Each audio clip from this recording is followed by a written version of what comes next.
Não se esqueça de se inscrever no canal aqui embaixo e ativar o sininho para receber as notificações. Agora pro vídeo. Pokémon Scarlet Violet.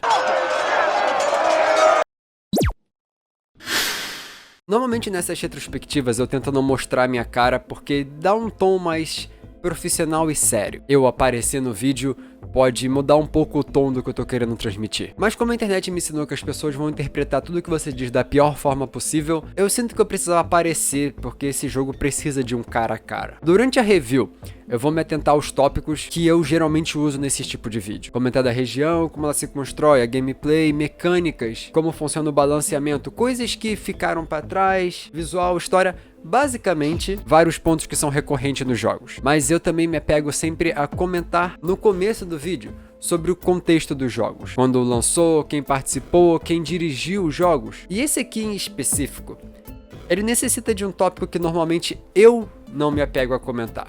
E por isso eu tô prefaciando assim. Aqui é impossível de ignorar a performance dos jogos. E até mesmo para alguém como eu que não se importa com isso, porque Scarlet Violet tão ruins. É frame caindo, é você caindo eternamente, bugs visuais e o pior. O jogo parece que foi mal feito pro PS5, mas está sendo jogado num Atari. E essa frase é o que gera o título desse vídeo. Eu devo também comentar no começo. Já fizeram testes de como seria se esse jogo tivesse sendo jogado num Switch usando a sua performance no máximo. O que eu quero dizer, o seu Nintendo Switch, ele roda a 57% da capacidade máxima.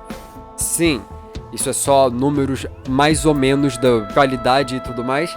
Não é o número exato, não é todo o Switch 57%, mas é em torno disso. Então, o console em si não ajuda. Quando você coloca o Switch para rodar na qualidade máxima dele, você começa a ver uma mudança absurda da qualidade. E eu vou me apegar a comentar com isso em mente.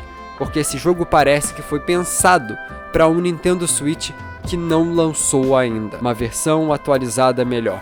Porque é impossível de ser desconsiderado o fato de que o próprio Switch limita como o jogo funciona. Tem alguma coisa que a gente de fora não entende. Então, isso faz sim parte do contexto do que eu tenho a dizer.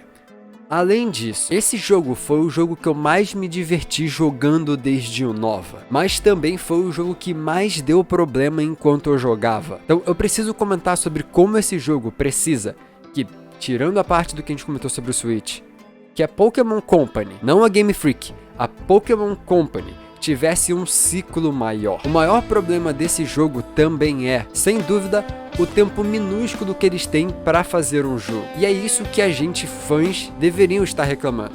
Especificamente da Pokémon Company e o seu ciclo geracional. Assim, eu sei que não é obrigação de ninguém entender como funciona a relação da Game Freak, Nintendo, Pokémon Company e a Creatures, que são as 4 empresas diferentes que têm as mãos na franquia de Pokémon. E é por isso até que eu vou fazer um vídeo só sobre isso. Mas não é nunca tão simples dar uma solução de verdade com a quantidade de engravatados envolvidos nas ordens da franquia. Lembra disso porque as regras e ordens vem de cima. E eu falo da importância do ciclo, não só porque eu aposto que o tempo é o ponto mais importante para melhorar o jogo, mas também porque com uma possível DLC ano que vem, vai ser mais visível que esse um ano a mais que eles vão ter para montar a DLC, faria completa diferença pro jogo. No final, são esses os fatores que mais geram problema.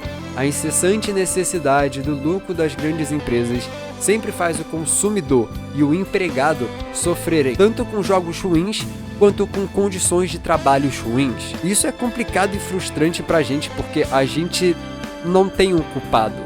Reclamam tanto do Masuda, que ele até saiu da Game Freak esse ano, mas ao mesmo tempo, os últimos jogos que ele dirigiu foram Let's Go e XY.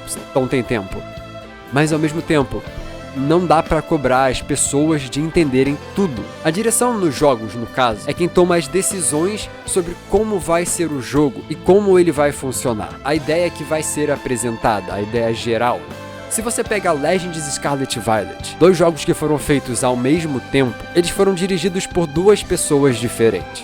E dá pra ver essas ideias diferentes nas batalhas, nas capturas, na forma que o mundo é feito. E até por isso que algumas coisas não degradê de um jogo pro outro. Esse jogo, Scarlet Violet, no caso, ele foi dirigido por Shigeru Omori, que é quem dirigiu jogos como Sun e Moon, Omega Ruby Alpha Sapphira e Sword e Shield. E se você olhar bem pra temática Alien de Sun e Moon, a temática multiversal de Omega Ruby Alpha Sapphira e a escala espacial de Sword e Shield, você consegue ver que todos esses aspectos são revisitados em Scarlet Violet. Os mesmos sentimentos são mostrados, a mesma importância. Ele tem a marca do Omori. Pokémon é um RPG, e nisso vale lembrar que alguns aspectos de como RPGs são montados se repetem, já que continuam no mesmo gênero de jogo. Mas os seus detalhes aqui é o que fazem a diferença entre eles. Mas isso é só um prefácio da retrospectiva review, porque eu precisava que a gente estivesse na mesma página para falar sobre esses jogos. Porque o jogo, mesmo que seja a maior bagunça mal feita que eu já vi, esses jogos também foram os jogos mais divertidos de Pokémon que eu já joguei. Mas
carregando lentamente o mundo de Paldea, é visível e às vezes até risível o escopo desse jogo em comparação com os outros jogos de Pokémon. A capacidade que você tem de base pra andar, por exemplo, é absurda. São tantos lugares que eu, mesmo com mais de 60 horas de gameplay, tenho certeza que não explorei nem metade da região. E andar por esse escopo parece meio loucura se não fosse pelo maior salvador desse mundo aberto, que são os Pokémon em si. Geralmente jogos de mundo aberto têm lugares chamativos com construções que te fazem querer explorar, mas essa franquia tem uma vantagem completamente absurda sobre os outros, que são os monstrinhos. É importante ressaltar que aqui a gente nunca fala de design de Pokémon, porque gosto é igual conta no YouTube. Às vezes você tem a sua própria, às vezes você usa a de alguém, mas você pode se inscrever no canal com qualquer uma delas. O importante é saber que a região é completamente habitada por vários Pokémon diferentes que contrastam muito bem com os habitats ao qual eles são encontrados pelas selvas de Paldea. É impressionante a escolha de Pokémon para a região toda e como eles se encaixam bem com os lugares que eles são encontrados. E mesmo que você provavelmente já atropelou 20 mil vezes os Pokémon minúsculos, Pokémon em escala é algo pedido desde a 6ª geração e eles agora ajudam a deixar mais realista a vista, na medida do possível. É importante entender o tema de habitat aqui e como eles se encaixam e enquadram muito bem cada um desses lugares. Mas algo realista até demais são as cidades daqui. Por mais que tenham cidades lindas e interessantes como Corotondo, Levíncia, Cascarafa e Porto Marinada, elas sofrem do problema mundo aberto.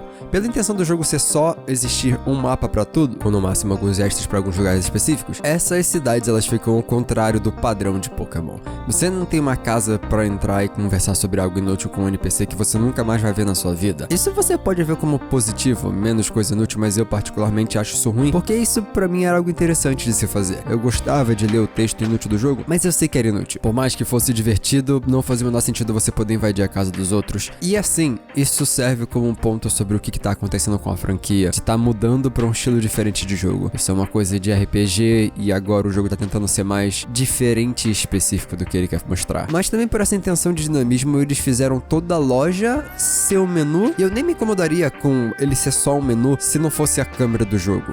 Mas isso eu vou comentar comentar mais sobre depois. E é engraçado, porque a maioria dos itens você conseguia assim, conversando com NPCs pelas casas da região, mas aqui você nem precisa procurar elas porque primeiramente todos os itens importantes estão à venda em Messagosa, mas também porque qualquer NPC com um diálogo importante vem com uma caixa de texto amarela pra chamar a atenção, e você sabe com quem você precisa falar, facilitando bastante. É até engraçado porque assim, são os poucos os que você realmente fala, e a maioria deles são os caras no centro Pokémon que te dão os itens depois das batalhas contra os treinadores, que são pouquíssimos na região, já que a intenção do jogo é completamente explorar, não batalhar. Assim como Legends, você acaba nem sentindo falta delas. Isso lembrando que uma das coisas que mais tem no jogo são itens. Nas áreas fora da cidade, além de spawnar Pokémon aleatoriamente, spawnam também itens pra você pegar por aí. Então é ridiculamente fácil de consegui-los, e cada área vai ter uma lista de itens diferentes que podem aparecer. Por exemplo, no deserto tem algumas pedras, na mineradora outras, numa área final do jogo tem as Mints, que mudam Natures, então você pode facilmente perder todo o tempo do mundo passeando e vendo coisas infinitamente. A forma que os itens se encaixam muito bem com a temática de certos lugares também ajudam a deixar ele mais interessante. Você consegue mais logicamente pensar no que está acontecendo. Mas também existe o outro lado da moeda nisso, que é o fator impossibilidade. Num jogo desse escopo, acaba se tornando impossível você realmente ver todos os lugares.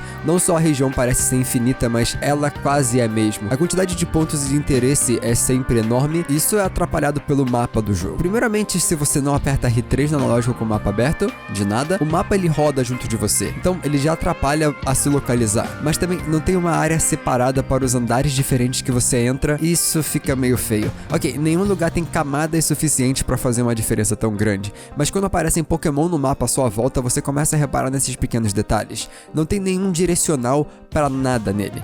Isso é pura picuinha, porque no geral ficou um ótimo mapa. O minimapa funcional é algo que a gente precisava para um mundo aberto em Pokémon, mas eu precisava comentar sobre esse pequeno problema de exploração, que é o único entrave de verdade, já que a bicicleta desse jogo é sem dúvida a melhor e mais interessante do jogo. A gente vai entrar em detalhes da história do jogo só lá pro final pra quem não quiser ver, mas Koraidon e Miraidon são os melhores métodos de transporte da franquia. Me deixa um pouco tentar imaginar como vai funcionar essa franquia daqui pra frente, se for continuar com o mundo aberto, já que a forma de transporte desse jogo é melhor do que qualquer outro de qualquer jogo de Pokémon, mesmo com esse fly brocha que fica caindo meio rápido. Pra finalizar a questão de mundo e começar o assunto de gameplay, existe uma ótima construção desse universo aqui. Os ginásios serem campos de batalhas abertos ao público e terem os seus puzzles bobos, que é um padrão de Pokémon, também a céu aberto, faz o universo parecer mais conectado e dá até um charmezinho. Terem esses mesmos desafios fazerem parte da personalidade dos líderes de ginásio, fazem deles personagens com designs bem legais. Mas design de personagem é uma coisa que Pokémon nunca errou. A única desvantagem é que mesmo com tudo isso de positivo, é impossível algum ginásio chegar aos pés dos ginásios de Galar, que são literalmente um espetáculo. Então acaba que, por comparação, ele parece que piorou, mas é porque é uma coisa bem complicada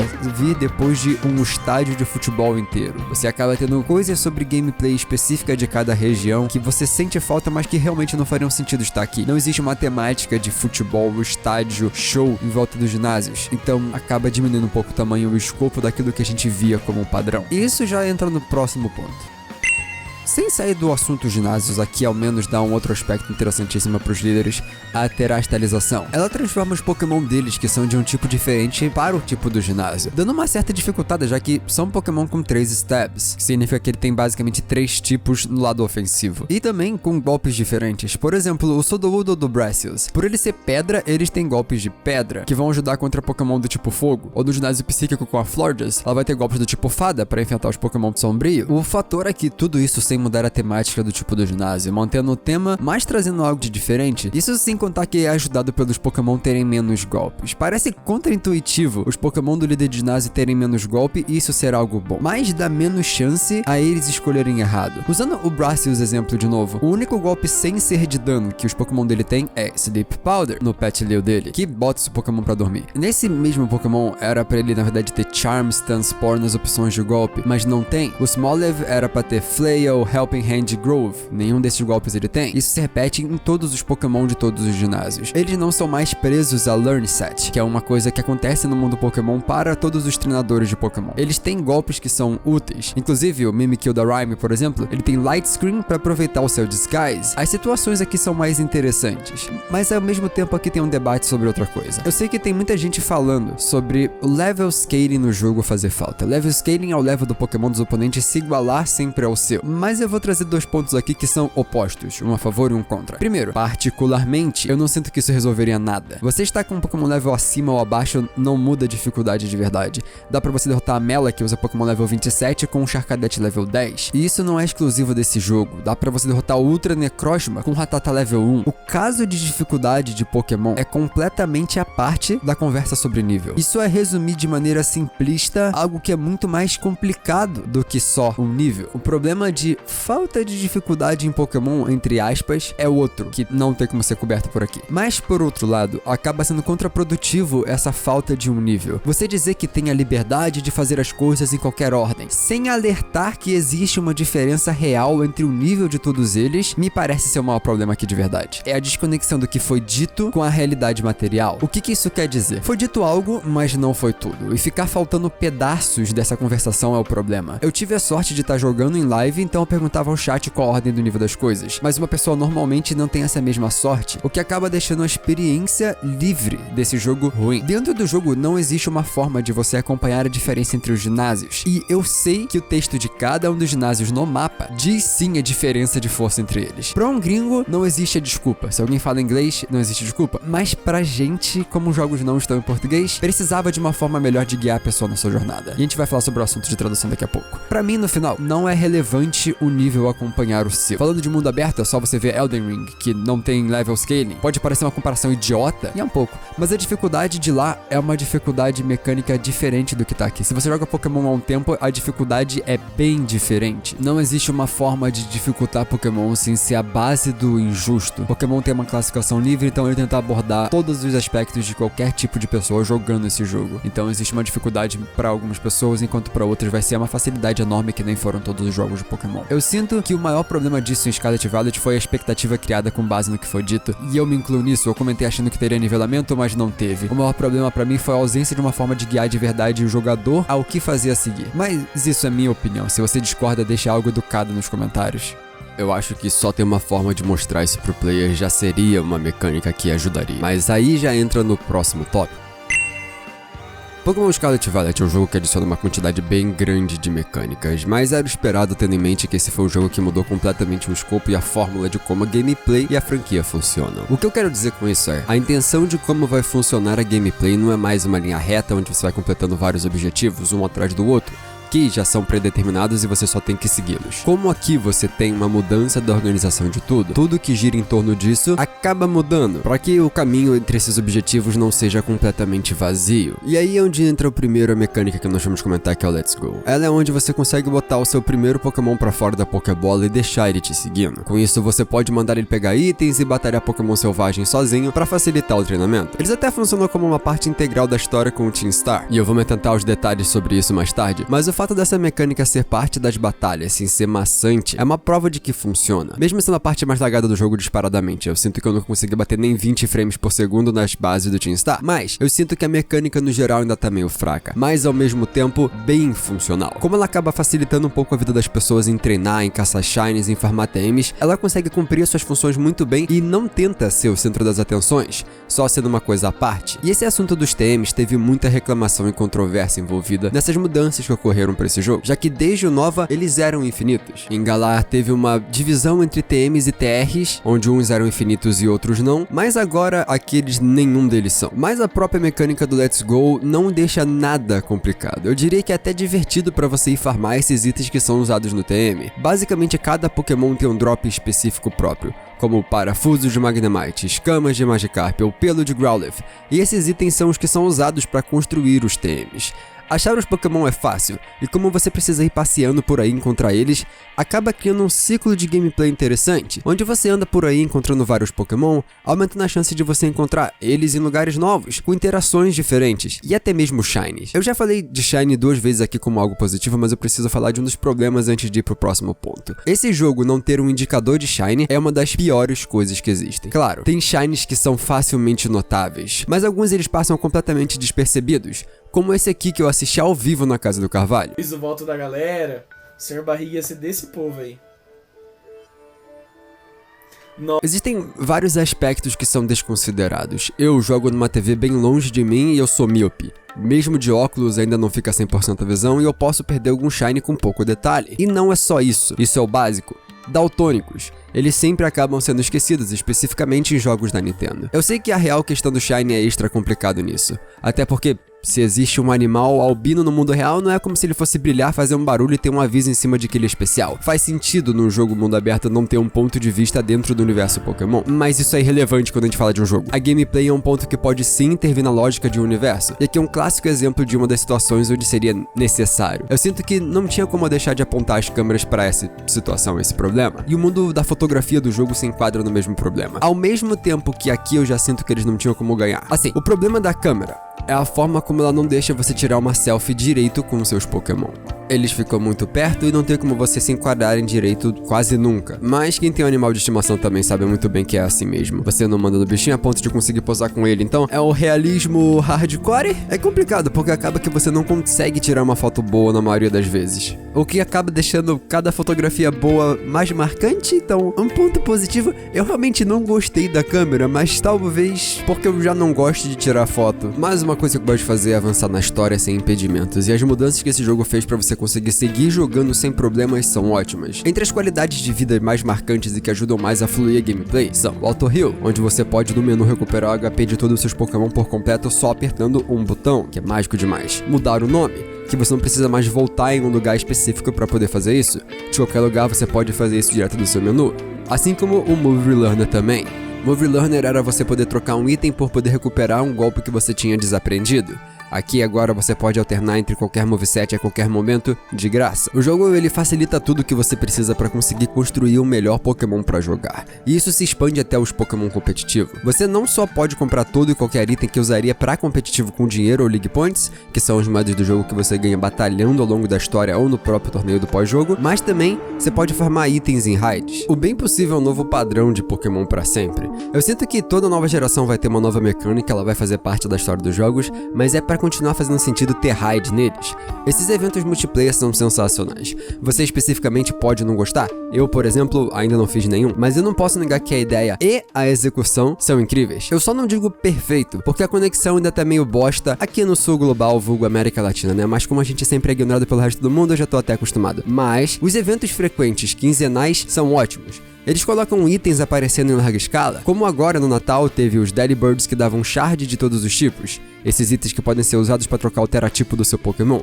Teve também o Charizard e vai ter o Cinderace na época que eu tô gravando esse jogo. Se você tá vendo esse vídeo em 2023, esses eventos já passaram, mas provavelmente se ainda não lançou a 10ª geração, ainda tá tendo evento. É uma forma bem boa de manter o jogo vivo e a comunidade ativa em tentar construir estratégias e times bons pra enfrentar esses bichos e conseguir eles, já que eles não fazem parte da Regional Dex. A gente vai falar sobre a Dex daqui a pouco também. Mas tem só um ponto negativo nas raids. As mecânicas de conexão a raids ficaram muito piores que em Sword and Shield. É impressionante como em Galar tinha um sistema perfeito mecanicamente para conexão a raids online. É que parece que eles perderam todo mundo da equipe da internet. Eu, na real, imagino que o escopo das coisas aqui nesse jogo acabou dificultando um pouco. Afinal, as batalhas são feitas em tempo real. Deixa eu explicar. Em Galar, você tinha o turno dos players, até 20 segundos, depois o turno das ações, cada ação tendo seu resultado, e depois voltava para os players.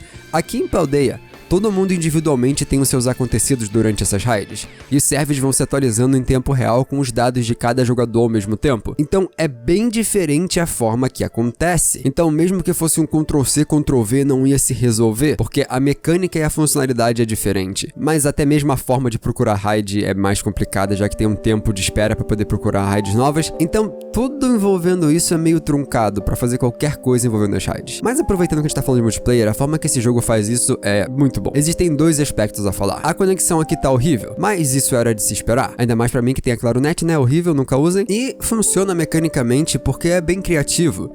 Os pontos de aparecer Pokémon são na verdade em torno do jogador. O que quer dizer que enquanto dois jogadores estão no mesmo mundo, o que decide qual Pokémon vai aparecer é um círculo em volta de cada jogador. O que isso quer dizer na prática? Eu, durante a minha gameplay de Pokémon Scarlet, eu entrei no multiplayer com meu amigo Viniverso, que tem o Violet. Eu consegui encontrar Pokémon exclusivos da versão dele. Era só ele andar, fazê-los nascer e eu podia andar até lá. Isso faz o multiplayer muito mais interessante e dá muito mais motivos pra fazer amigos, coisa que ninguém faz com mais de 30 anos de idade. E falando de idosos, eu adoro que esse jogo bota pessoas de todas as idades com o uniforme da escola. Eu adoro que o mundo Pokémon é bem simples de seguir a ideologia mais inteligente, que é sempre continuar estudando e aprendendo pra sempre, porque a vida é um constante aprendizado. Mostrando que até velhos, como os com mais de 30 anos, podem sim aprender com pessoas mais novas. E eu falo disso porque esse jogo tem uma das mecânicas mais subutilizadas de todas e que merecia muito mais atenção: as aulas. Se você vai comprar esse jogo, por favor, vá à escola. Eu me arrependo muito de não ter ido às aulas durante a minha gameplay. Elas são aulas de verdade, onde o professor dá aula sobre assuntos interessantíssimos do mundo Pokémon e que também ajudam na gameplay. A história do quarteto de lendários novos desse jogo é toda explicada nas aulas de história. E se você nunca vai lá, nem saberia de nada sobre eles. Vídeo explicando a história deles, origens e inspirações aqui em cima. Mas é o clássico lendários capturados pra ficar na box. E falando delas, eu tento ser completamente justo e entender o problema dos jogos e não me apegar a detalhes. Mas, o que aconteceu nesse jogo pra ele ter um sistema de box tão ruim que chega perto de Gold, Silver e Crystal em questão de lixo mecânico quando se fala do PC. É impressionante como você fica 10 segundos parado numa box para ela carregar tudo que tem dentro dela. E isso sem contar que você nem tem como trocar de box rápida segurando um Pokémon. Nada faz sentido? Mas se é documento de como eu entendo a mudança de escopo afetar a conexão, porque faz sentido, é um novo sistema de raids diferentes. Lá em Galária, aqui em Paldea são dois sistemas, mas a box de Pokémon é a mesma coisa desde Hoenn, em 2003. Tem 19 anos que é a mesma coisa. Como eles conseguiram piorar? Essa é a minha maior picuinha com esse jogo. #BringBackBoxes. O pior é que elas são assim desde o começo, as boxes não vão ficando pior com quanto mais Pokémon você captura. Até porque capturar nesse jogo fica completamente sem graça depois do que aconteceu em Legends Arceus. Olha, não existe dúvida alguma que a captura do Legends é completamente superior à forma que está sendo feita aqui. Você pode escolher entre captura rápida ou capturar em batalha, e vai ser sempre a melhor forma que os jogos devem fazer. E esse poder de escolha é o que eu quero para todos os jogos de Pokémon daqui para frente. É uma das coisas que eu queria que tivesse aqui, mas ao mesmo tempo, eu não vou ser irrealista. Legends foi feito ao mesmo tempo que esse jogo, e eles não tinham como saber que ia ser um sucesso a mecânica de captura. Além de que não são as mesmas engines, nem as mesmas pessoas trabalhando na mesma função dos jogos, só você vê como a forma da montaria do Legends é bem pior que a daqui. Tem pessoas melhores trabalhando em cada time e que acaba afetando como sai o jogo. Você pode achar óbvio que Legends ia dar certo, mas não é. Você pode pensar que genuinamente todo mundo prefere o Legends, mas isso não é verdade. Eu conheço gente que prefere essa forma de gameplay do Scarlet Violet. O nome disso é gosto e opinião, cada um tem a sua e tá tudo bem. Por isso que eu quase nunca falo de gosto por design no canal, só gosto por ter uma ideia. Mas a ideia de demorar ao menos 5 minutos capturar um Pokémon ainda é muito ruim, e deve ser uma coisa que nós vamos mudar em Pokémon daqui pra frente. Assim como a última mecânica que vamos falar que é a mais importante. Sanduíche. Olha, sinceramente, Pokémon Ami, Poképélago, Pokémon Camp e agora o piquenique eu particularmente não uso. Não me interesso e não sou o maior fã. Mas eu sei que o mundo não gira em torno de mim, e você também deveria saber. Por isso eu vou dizer, essas mecânicas voltam todas as gerações por um motivo, porque as pessoas usam, e não é pouca pessoa. Por exemplo, se você notar a quantidade de memes de Pokécamp que tiveram em Galar, você começa a perceber que pra ter tanta cena engraçada de lá, é porque teve bastante gente passando muito tempo ali. Muita gente completou a Dex de Curry em Galar e a Pokédex de sanduíche aqui em Paldea, e a parte mais legal é que fazer sanduíche com seus amigos deve ser quase um Jenga reverso. Mas o piquenique tem muita funcionalidade até. Cruzar seus Pokémon agora por aqui, o que torna bem prático. Você passar golpes entre Pokémon de outras espécies também ficou bem mais fácil. É só você abrir o piquenique por um frame que os golpes já passam de um pro outro. Lembra que eu disse sobre facilitar fazer Pokémon competitivo, além da facilidade pra caçar Shine? Eu sinto que, como a maioria das pessoas joga os jogos de Pokémon só pra zerar, acaba perdendo a graça que foi jogar uma aventura com seus Poké-amigos. E essa pressa incessante que a gente tem nesse século não deixa as pessoas aproveitarem a boa companhia num piquenique com seus Pokémon, jogar uma bola, um fute camarada.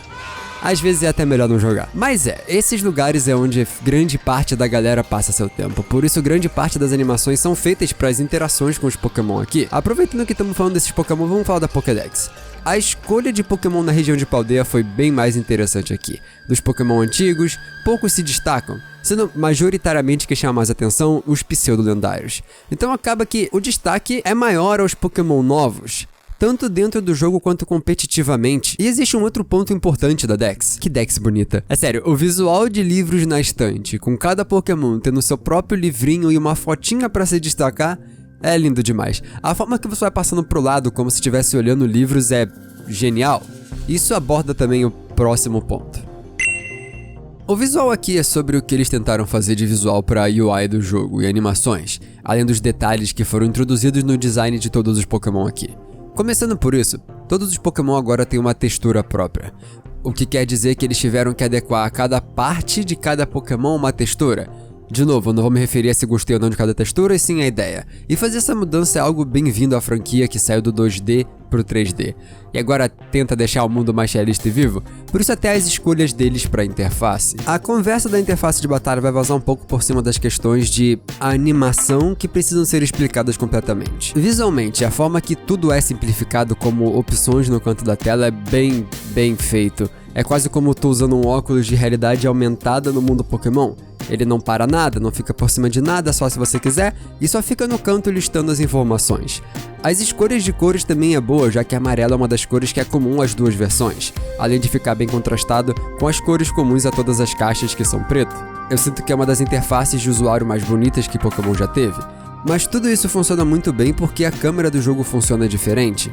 Por isso as animações desses jogos estão diferentes. Vamos pro tópico controverso para alguns, que são as animações. Eu particularmente nem tenho uma opinião sobre, mas é um assunto necessário de comentar. Tem dois campos diferentes opinando sobre. Eu vi gente falando que tá pior e gente que tá falando que tá melhor. Quem fala que tá pior é porque as animações são menos grandiosas. O Cinderace, por exemplo, não faz mais embaixadinha pra usar o Pyro Ball. E quem fala que tá melhor é porque as animações elas são mais rápidas, deixando o jogo mais dinâmico. Jogadores de VGC, que é quem joga Pokémon toda hora. Então, é meio complicado demais pra uma retrospectiva. As animações elas foram simplificadas em Legends Arceus e ninguém reclamou. Estão reclamando agora porque é legal reclamar de Scarlet Violet também. Então eu tô inclinado a concordar com o pessoal do VGC. Se você tem uma opinião sobre, deixa aí que eu quero genuinamente ler. Mas eu sinto que a questão visual de animações é um problema muito mais profundo do que só tá mais curto ou tá mais longo. Mas uma coisa sobre visual que eu genuinamente passo pano é a da customização de personagens. Não tem que ter opção de roupa. A quantidade de opções de bonés, chapéus, óculos, mochilas, capacetes, cabelo acho que foi faltando só 25, não são poucas, mas podia ter mais. E a customização facial são o suficiente. Eu poder fazer um personagem parecido com o eu de 10 anos com o visual de hoje foi ótimo. Mas voltando no que é dito como problema, a ausência de customização de roupa, não tem como reclamar disso se você leu uma linha de texto no começo desse jogo. Você lendo isso, você sabe o jogo inteiro. É sobre uma excursão escolar. Então tudo é parte da história da escola. Se você já esteve numa escola, você sabe que você não pode estar sem uniforme. O que quer dizer que na DLC, que vai ser fora de Paldea, vão ter as roupas. Então lá resolve o seu problema. Mas se você é brasileiro, você tá certo em reclamar, porque esse jogo ainda não tem tradução em PTBR, o jogo ainda não tem em brasileiro. Que, convenhamos, é um crime. Até porque com isso você perde uma das melhores histórias da franquia de Pokémon. Eu ainda não vou falar spoilers, eu vou avisar quando for ter. Eu fiz vídeos separados para as histórias desse jogo. E assim, eu vi muita gente comentando coisas sobre como a história parecia infantil. E obviamente ia ter pontos infantis porque é um jogo classificação livre, Pokémon.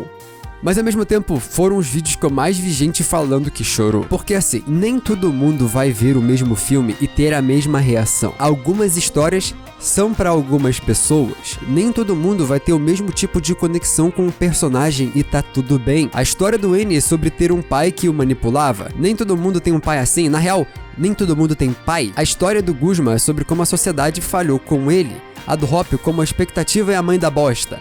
Histórias são mais profundas, quando elas te tocam de alguma forma, te apresentando algo que você pode se conectar. E todas as três aqui podem te fazer sentir isso. Cada uma delas tem um aspecto diferente que pode servir de conexão a você, mas não necessariamente todas as três. Para você conseguir apreciar toda a história, você tem que ter empatia com qualquer problema de qualquer pessoa. Mas é importante, primeiro, a falta de ordem de fazer as coisas ajuda essas histórias a não se complicarem. Você podendo participar de qualquer ponto no mapa, deixa elas serem contadas em conta-gotas, sem te sobrecarregar de informação até o final delas. Mas também vale mencionar que a forma que cada um deles é individual, sem se conectar e sem se atrapalhar, eu achei demais. Vou até fazer o mesmo aqui. A gente vai ter spoiler nessa parte, se você quiser pular, tá o tempo aparecendo na tela pra quando. A história do Team Star é contada através de flashbacks, uma história do passado deles como alunos antes de saírem do colégio. conectando a todo um histórico de bullying escolar. É algo tocante e serve ao tema da escola. A Nemona conta sobre como ela é o DJ Khaled espanhola, sofrendo de sucesso. Ela é tão boa em batalhas que não tem competição alguma até você chegar. Representando todos nós tentando fazer nossos amigos jogarem um jogo que a gente joga há muito tempo. E Arven, eu acho que ele fica no topo em questão de histórias mais tristes de Pokémon. É simplesmente absurdo como ele quase perde um animal de estimação enquanto tenta salvá-lo. E a parte boa é que nenhuma dessas histórias é algo onde uma criança de 10 anos tem que salvar o mundo. Todas são completamente pé no chão, tendo lógica dentro do próprio universo. E eu sei que depois disso tem tudo aquilo da história com os pais do Arven. Ele literalmente não tem nenhum momento de paz, né? E toda a história da Área Zero é maravilhosa. A música ambiente daqui é a melhor música de ambiente de Pokémon. Porque assim, a intenção de passar um sentimento específico de um lugar quase alien, diferente e misterioso, funciona. E meu Deus, que música maravilhosa. A história daqui de dentro sobre o contexto dos paradoxos além dos lendários e toda a batalha final contra seres completamente esquisitos é uma das melhores batalhas finais de Pokémon. Mas ainda assim fazendo parte de um contexto lógico. A inteligência artificial chamou os 4 e faz sentido. São 2 campeões da região, os 2 treinadores mais fortes, junto do filho, que eles professores querem contar algo, e uma pessoa boa com tecnologia, que também é uma ótima treinadora, tão forte até quanto o diretor da escola. Então, assim, a forma que toda a história é completamente lógica e pé no chão, além de emocionante e cheia de reviravoltas, claro, no nível Pokémon, é facilmente uma das melhores histórias de Pokémon. Ela só tem um problema, que é som. Assim, vamos lá. Esse jogo tem músicas sensacionais. E como falamos na área de spoiler, músicas que ambientam muito bem aonde você tá. Também trouxe músicas que entram facilmente pro meu top 10 músicas de Pokémon, como, por exemplo, a música da Nemona.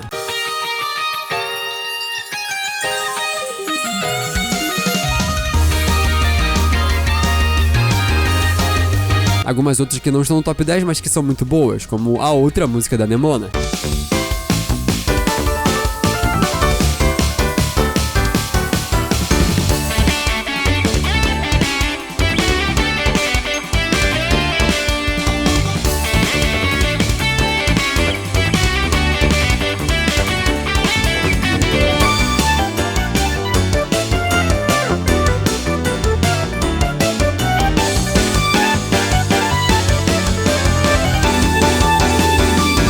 A música dos chefes do Team Star.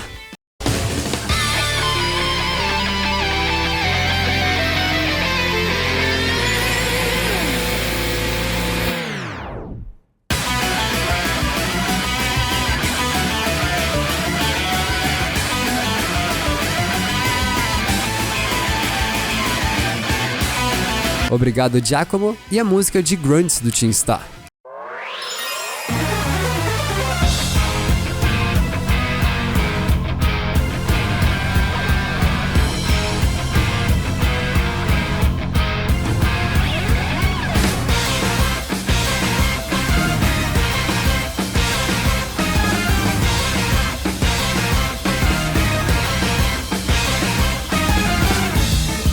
Obrigado de novo, Giacomo. E não só de treinadores específicos, a música de Batalha Selvagem da Área do Sul também.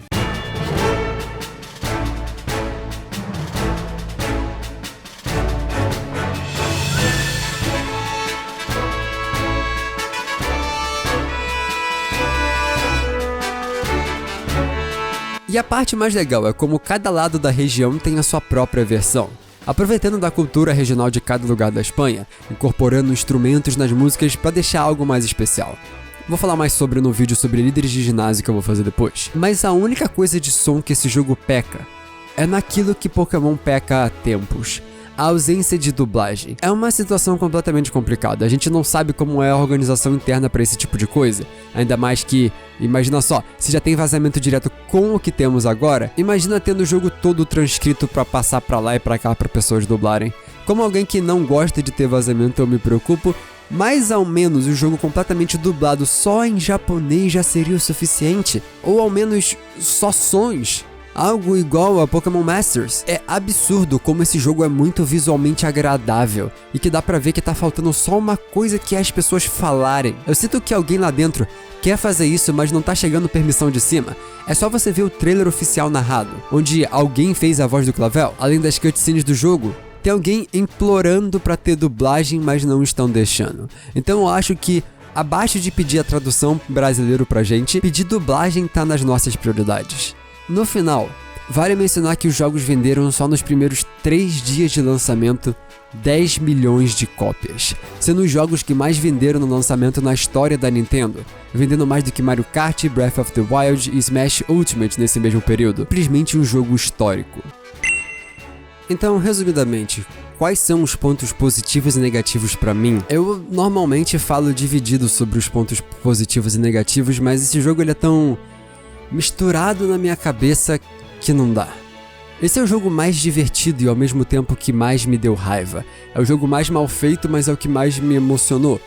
É sem dúvida uma montanha-russa de sentimentos, e olha, se esse jogo tiver alguma atualização de consertar esses bugs, eu não tenho como dizer que esses não são os melhores jogos de Pokémon que eu já joguei no lançamento.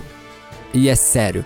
Eu sou uma pessoa que não gosta de mundo aberto. Eu acho que ele estraga completamente o mundo que você está jogando, já que ele acaba deixando lugares menos importantes e individuais, porque ele precisa repetir assets e também pontos de interesse. Dá pra fazer um vídeo inteiro sobre meus problemas com esse estilo.